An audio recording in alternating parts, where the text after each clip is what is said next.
Hello and welcome back to the GorillaBiker. And today what we're going to talk about is learning to ride motorcycles, and not rushing that learning phase. Now obviously this is closer to home for me at the moment because Toaster is learning her craft on a motorcycle, but also because a friend of mine over here who actually bought a bike and everything else and rode a trial and got off bikes and doesn't intend on trying them ever again. Not because he didn't like them or doesn't like them, it's because he pretty much rode at the wrong people. Starting out, it kind of rushed him. Like with Toaster, I obviously was very eager to make it a good learning experience. There's two types of people on bikes, right? People who kind of aren't die-hard fanatics from day one, like myself. You could have told me a bike would kill me 3 days later, I still would have wanted to get back on one. And people who need to learn their craft and learn to enjoy it, like stuff like this, like pushing left, I'm pushing on the left handlebar makes me turn left. Does that make any kind of sense? Not really until you feel it. Now I'm going to push right, look, pushing right hand is off, pushing right, and to straighten out you just accelerate and let go, the bike straightens itself. Into this one again, I'm going to push left, pushing left. I'm not even moving my body right now, I'm not even using body, just hands, and then pull back left to go back right. None of that will make sense to someone until they actually feel it out and learn it. And that's why, with Toaster, we started off in and around the neighborhood doing circuits of it, hopefully not annoying the neighbors too much. But she's still, like, Toaster doesn't lean a bike too much yet because she's not comfortable in it, which is perfectly fine. Whereas for me, I know attacking a corner is just a case of more lean angle. So for this one, a little bit of brake on the way in, get the body over and power. Would I usually ride this bike like that on the road? Absolutely not, because it's not really how I ride on the road. But that is how you attack corners more, like, whereas now I'll just go outside and straighten a line through here, and I'm barely leaning the bike, and again I'm just going to straighten this line through here. Why? Because technically speaking, the safest way to ride a bike is, the slowest, the most efficient energy wise, and that's by making bendy lines straight. If you can, like, straighten a line through a corner, you're safe. You're much less likely to slip and slide and fall out. And I think a lot of people put pressure on themselves, particularly young men, put pressure on themselves to be like Valentino, or well, I suppose these days it'll be someone else. Maybe Quadraro, maybe Marc Marquez, who knows. But they put pressure on themselves to be, this super fast bike rider day one, which just doesn't happen. You have to learn how your body reacts to things. You have to learn how the bike reacts to things. You have to learn what's comfortable for you, what's not. And even when you swap between bikes, certain genres of bikes are similar, like all sports bikes are kind of similar. But a sports bike reacts very differently to, say, a big cruiser, handling wise, braking wise, power wise. Depending on your ground clearance, you're going to have different lean angles. And I just think that some people sometimes, particularly young men, like I said, and I was there once, I made some mistakes, just try to do too much too quickly. Sometimes that's their fault, and in my case it was entirely my own fault because I kind of rode on my own a lot starting out.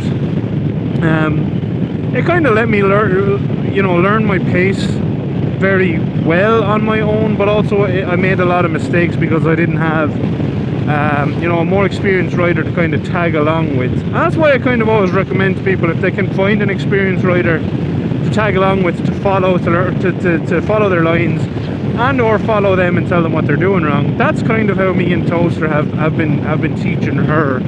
On the open roads mainly, she follows me at the moment, because I just feel like that's the safer option.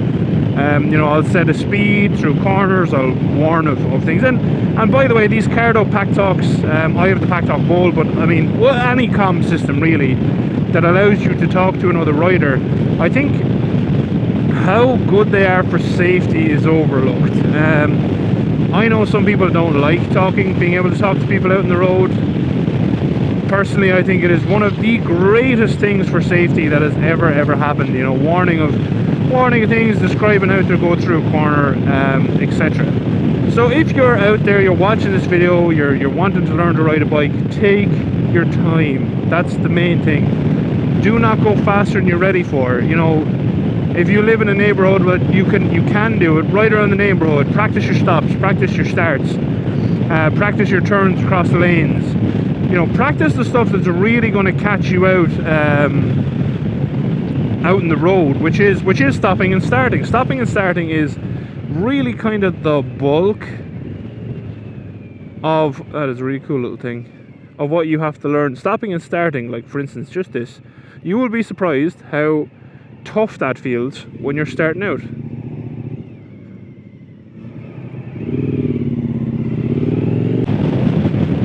You know, starting is gonna feel like balancing that clutch and whatnot. It's gonna feel really tough. But the thing is, once you get it, once you learn that muscle memory, you will forget that it was ever difficult, and that's the truth. You know, it becomes muscle memory, and that's what I think people kind of jump away from. You know, if you play games, it's like leveling in games. You know what I mean? It's like starting out at like archery level 1. You know, you're starting off and you're learning how to draw a bow, you're learning how to nock an arrow. And until you get to level 25, say, out of 100, you're not actually proficient at shooting said arrow. Once you shoot said arrow, you can work on your aim, your power, you know, your arc to get greater distance, whatever else. It's the same with bikes, you know. Day 1 is learning how to sit in the bike, learning how the weight acts, learning how to stop, learning how to start, learning where your clutch, your brake, your rear brake and your gears are. You know, learning how to actuate your indicators, or your blinkers as they call them over here. Stuff like that, you know. Once you're up and moving and you can stop and start safely, you can start bringing in more stuff on like how a bike leans, why would you do that?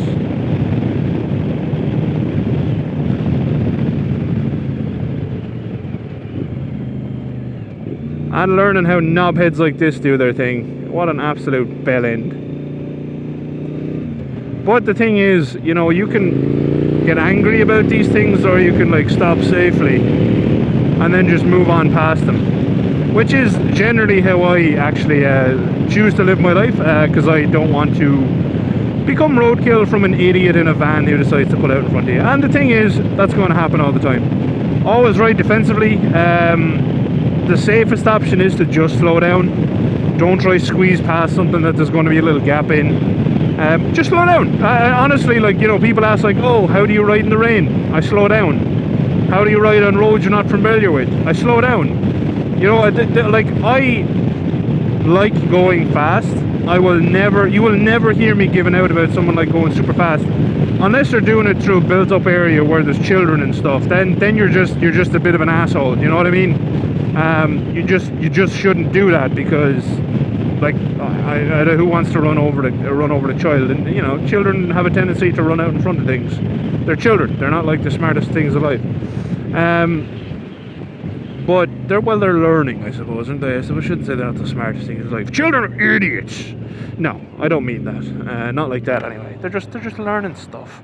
But that's a huge thing for me. Is, you know, always take like the safest option for you. Like, the safest option for me is not to take on a massive hunk of steel and lots of other things, because you're gonna lose. That's one thing, you know. Don't rush things at the start. Take your time leveling up. You know, don't just if you're in doubt, slow down. Just slow down. It is the easiest thing you can do to increase your safety on the road, is slow down. I know it sounds really simple, but it actually is that simple. If you're approaching a junction and you're newer to bikes and you're not really used to emergency braking, you're going to have a hell of a lot better chance at 100 kilometers an hour than 160 kilometers an hour, or like, what's that, 80 or 100 miles an hour versus 50 miles an hour, I think. No, 60 miles an hour is 100 kilometers an hour there. So yeah, 60 versus 100, you know, there is a huge difference. So like here, I'm currently nearly doing 60, so nearly doing 100 kilometers an hour. If we were to come over this crest, I could have broke there, no problem, if there was a car coming out. If I'm doing 100 miles an hour, I am already in the car by the time I realise I need to slow down. Now, does that mean as you gain skills that you can't go fast in roads, you know? Absolutely not. Go wild. Speed limits are bullshit in most cases, in my opinion, especially on certain roads. If you know the road, you know where the hazards are, and you can see through corners, have at it, but just make sure you can see through corners. If it's a blind corner, slow down. If it's a crest like that where you can't see what's behind it, slow down. You know, the basics. And then, like, another thing is just, you know, pick who you ride with early on. One of the most disheartening things that is going to happen to you at some point is you will drop a bike. Now, you're going to drop a bike at slow speed, hopefully, or you're going to drop it going too fast and you're going to low side and possibly really hurt yourself. Most likely a low side when you're new, because you're going to go into a corner and you're going to panic and you're going to go head on, and or you're going to you know, lean too far for your tires to accommodate, and you're going to low side. You know, I've low sided at the track. It happens. I've hit some dirt and come off on the road. Nothing I could have done about that one. It happens. The beauty of the one on the road was I actually was slowing down a lot, because I was like, oh, there's some dirt on the road here, and then all of a sudden I came around the corner and there was a huge amount of dirt on the road. And sadly that day I wasn't recording, because I think it would have been really good to watch back. But anyway, and basically, if you're a more experienced rider watching this, then try not to be the people who bring out like younger riders or new riders and just basically ruin their lives because it's hilarious, because you could literally turn off some newer riders from bikes, which, like I said, has happened to one of my friends over here. I'm going to keep trying to talk him into it, but like, from the stories he's told me that scared him, it was literally 100% the people he was riding with just pushing him way past his comfort levels and not really giving thought to the fact that they were with someone who was new on bikes, which really, really sucks. Because the more people are on bikes, the safer that we all are, honestly. Things that are going to kill us are the things that's coming towards me right now. It is, that is honestly the biggest risk to a motorcycle on the road, is a car. One of those. Well, especially one of those. That would definitely kill me.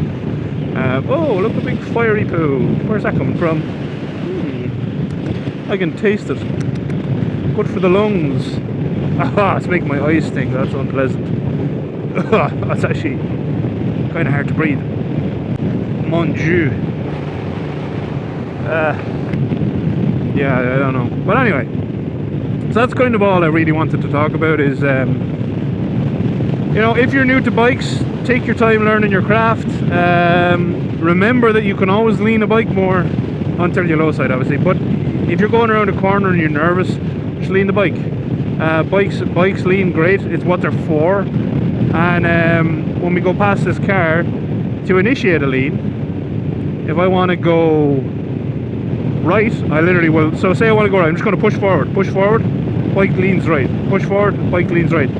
It's because you go onto the outside of the tire when you push, and then if you go left, I'm either going to pull back, or I could also push forward over here. But that's just how it goes. So like, it just gets you into a corner. So pull back, left, push forward, right. Only using one hand. So that's as best as I can show you. And then, like, practice your emergency braking as well, somewhere safe. So like, coming in here, right, I'm gonna speed up a little bit, and what we're gonna do is we're just gonna make sure nothing's behind us and emergency brake. Now that wasn't even like super emergency brake, but it gives you an idea of every time you get the opportunity to, where it's safe to do so, to learn your bike as well. Emergency brake. And when I say emergency brake, I don't mean just jam on as hard as you can, because if you don't have ABS, you're going to have a really bad day doing that. How you brake is it's smooth application of the brakes, and you can brake into corners, but let's not get into that for now. Starting off, an emergency brake, you can brake as hard as you like, but just gradually, like a gradual squeeze will get you there, like that. This bike may as well be an automatic, it pulls from so low on the RPM. That's something to just bear in mind, is that, you know, you can brake super hard even on bikes without ABS, because I used to ride a bike on track without ABS, the Gixxer, which I could brake extremely hard on. And it's just that smooth squeeze, like smooth even squeeze, and you'll eventually learn. You'll feel it. You'll feel where your brakes are saying, hey, we're gonna lock soon, we're gonna give up. And then obviously you just let off a bit of pressure. because brakes aren't really for stopping. Brakes are more for slowing down, you know. That's actually what they do really good. They slow you down. They don't really stop you per se. They will stop you eventually when you bleed off enough speed, but they're actually good at slowing you down. And look, if there's anything that you think I could help with, if you're a newer rider and you want to see a video, please do let me know in the comments, or send me a message on Instagram, send me a message on Facebook. You know, I'm generally pretty good at replying. The best one is Instagram if you want to get me there. If it does go into requests and I don't see it for a while, I apologise. There's nothing I can do about that. It doesn't always tell me there's messages in requests, so just bear that in mind. But generally I do reply to absolutely everything, unless I just completely miss it. And yeah, until next time, thank you very much for watching. Please do leave some comments or thoughts down in the comments section. As always, a very special thank you to all of my patrons. Patrons, if you have any video ideas, definitely let me know. I commute home from work pretty much every day, so I can make as many of these as you like. And yeah, until next time, thank you again for watching. Adios. Outro crew, if there is one thing you wish that a more experienced rider had told you starting off riding bikes, what would it be? I don't actually have something that I wish they would have told me, because I can't think of anything right now, but I'm interested to know what your thoughts are. Is there anything that you later in life were like, geez, I really wish someone had told me that, you know? Let me know. Bye, outro crew.